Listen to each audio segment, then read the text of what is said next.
नमस्कार। मैं हूं जम्मू आनंद। करता हूं सीधी बात। कल से पूरे महाराष्ट्र में एक ही चर्चा है, चाहे अखबारों में हो, प्रसार माध्यमों में हो, राजकीय गलियारों में हो या फिर राजकीय विश्लेषकों के बीच में हो। और वो मुद्दा शरद पवार जी के इस्तीफे का।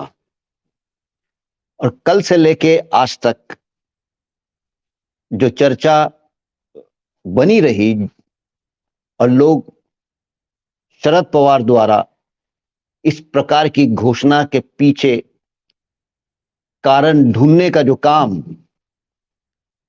करने लगे, लेकिन कोई नतीजे पे कोई पहुंच नहीं पा रहे हैं।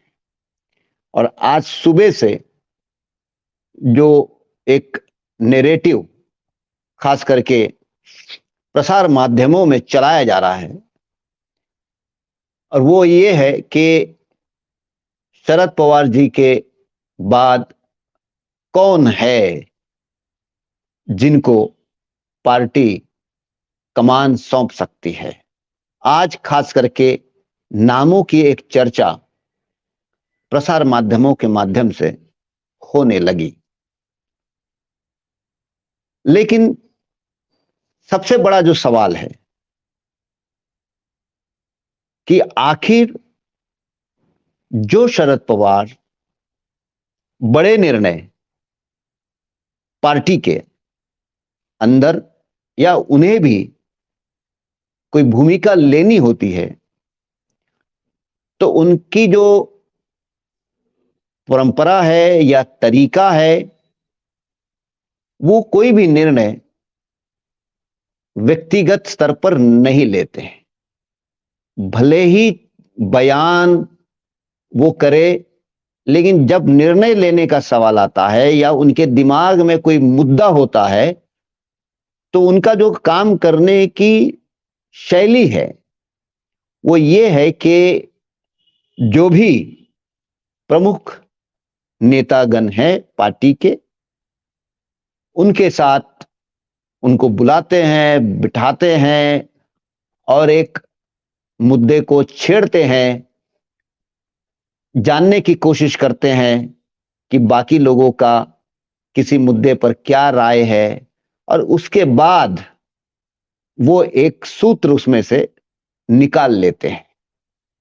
कहने का मतलब ये है कि शरद पवार इतने कद के नेता होने के बावजूद वो एक सामूहिकता पर विश्वास करने वाले एक नेता रहे हैं, नेता हैं।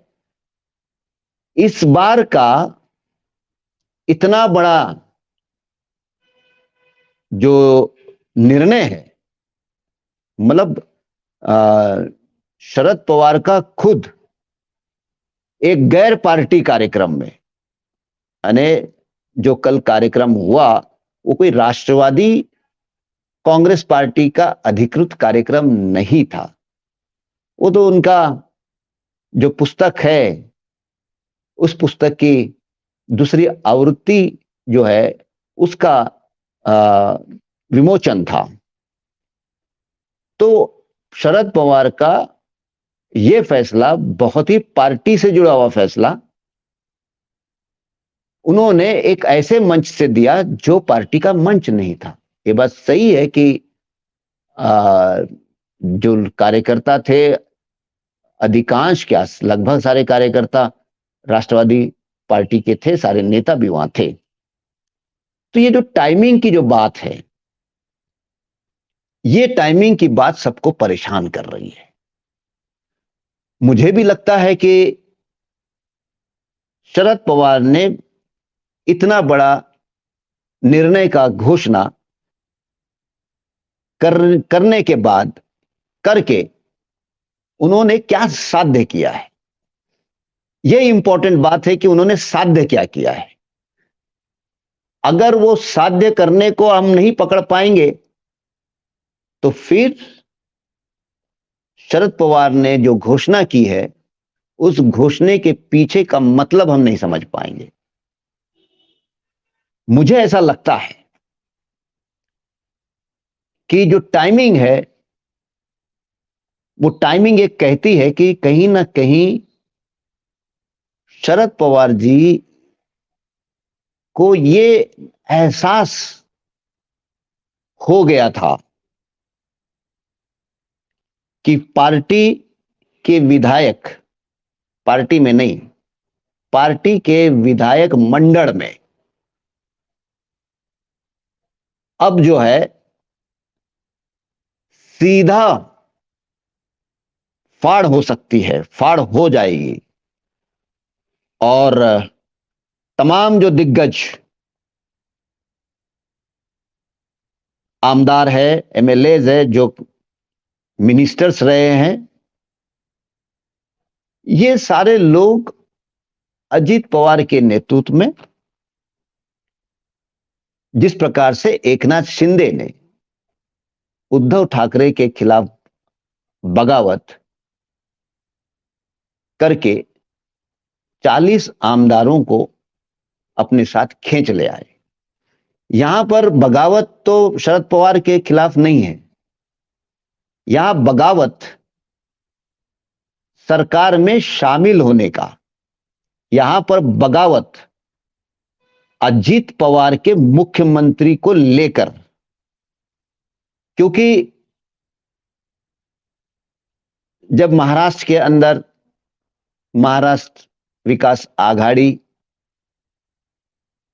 जो है सरकार जाने के बाद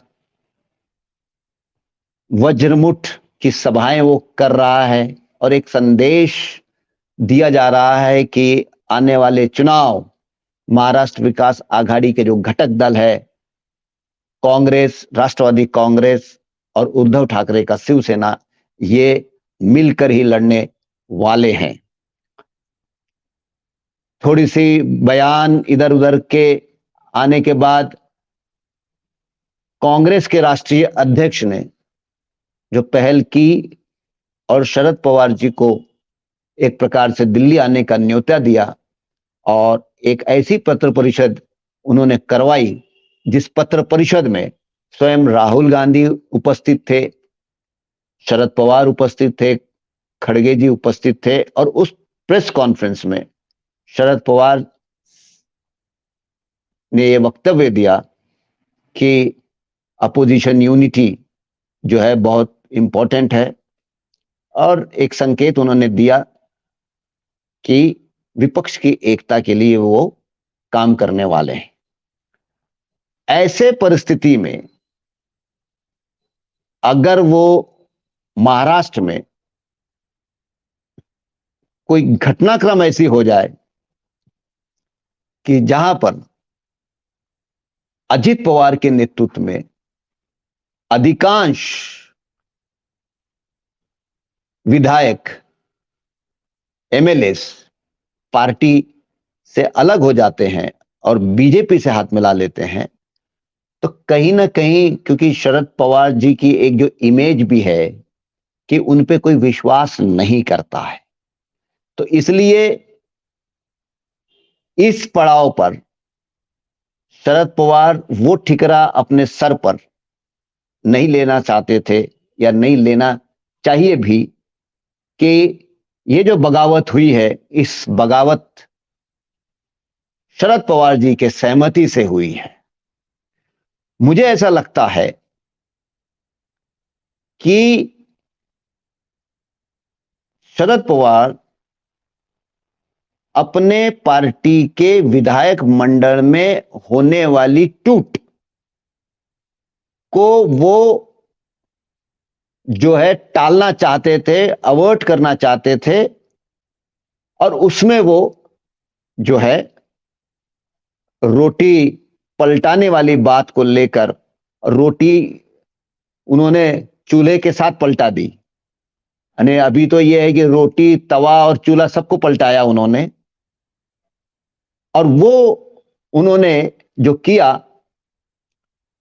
उसका परिणाम यह हुआ कि पार्टी के अंदर जबरदस्त एका, यानी ये मसला सिर्फ नेताओं में एकता का नहीं, विधायक मंडल के आमदारों के बीच की एकता का नहीं, बल्कि पूरे महाराष्ट्र में गांव के स्तर पर पार्टी के कार्यकर्ता, सभासद, उन तमाम लोगों के बीच में एक जबरदस्त एकता का प्रदर्शन उन्होंने करवाया है। मतलब यह है कि ये टूट जो है, आज जो टली है,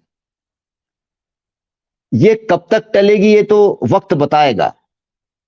क्योंकि अगर राष्ट्रवादी कांग्रेस पार्टी का विधायक दल नहीं टूटता है तो भारतीय जनता पार्टी की ओर से जबरदस्त, या मोदी सरकार की ओर से जबरदस्त ऐसे प्रयास निकट भविष्य में किए जाएंगे। शायद उन प्रयासों को राष्ट्रवादी कांग्रेस पार्टी के दिग्गज नेता सह नहीं पाएंगे, क्योंकि हमें नहीं भूलना चाहिए कि भारतीय जनता पार्टी महाराष्ट्र जो है वो शिंदे से अपना पिंड छुड़ाना चाहती है, और शिंदे से पिंड छुड़ाने का मायने यह है कि राष्ट्रवादी कांग्रेस पार्टी का एक बड़ा विधायक मंडल का धड़ा उनके साथ आना चाहिए, और वो लाकर रहेंगे। क्योंकि भारतीय जनता पार्टी 2024 तक एकनाथ शिंदे को मुख्यमंत्री के रूप में देखना नहीं चाहती है, क्योंकि ये भारतीय जनता पार्टी के लिए इतना नुकसान का सौदा साबित हो रहा है जिसकी भरपाई वो नहीं कर पाएगी। और 24 का चुनाव बहुत महत्वपूर्ण चुनाव है। ये सारी चीज को अगर देखते हैं तो शरद पवार जी का जो एक कदम है, ये कदम पार्टी के विधायक मंडल जो है, विधायक दल जो है, उसको टूटने से आज तो उन्होंने एक तरफ से बचा लिया है। पार्टी के अंदर जो है कि एक एकता जिसको बोलते हैं, यूनिटी इनसाइड द पार्टी, जमीनी स्तर तक, गांव के स्तर तक उसको उन्होंने फिर से कायम किया है। और इस बात की उन्होंने गारंटी निर्माण कर दी कि निकट भविष्य में अगर विधायक दल से एक बहुमत विधायकों का बीजेपी के साथ चले भी जाएगा तो फिर पार्टी पे उसका कोई असर नहीं होगा। इतनी बात तो आज जरूर समझ में आती है। जैसे जैसे समय बीतेगा नए नए खुलासे होते रहेंगे, और फिर उन खुलासों के अर्थ भी निकाले जाएंगे, और देखते हैं कि आधिकारिक रूप से जो है कि जो समिति बनी है नए अध्यक्ष को चुनने की, उसकी तो बैठक आज भी नहीं हुई, शायद कल होगी। लेकिन अब जो दिख रहा है कि शरद पवार अब उस काम में लग गए कि ये जो समिति का आखिर निर्णय क्या होना चाहिए, उसकी सहमति बनाने के काम में शरद पवार जी लग गए हैं।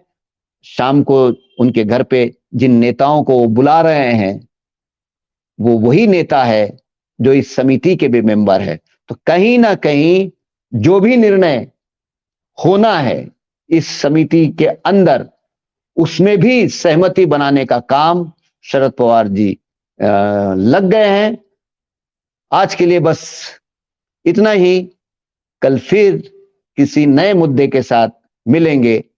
धन्यवाद।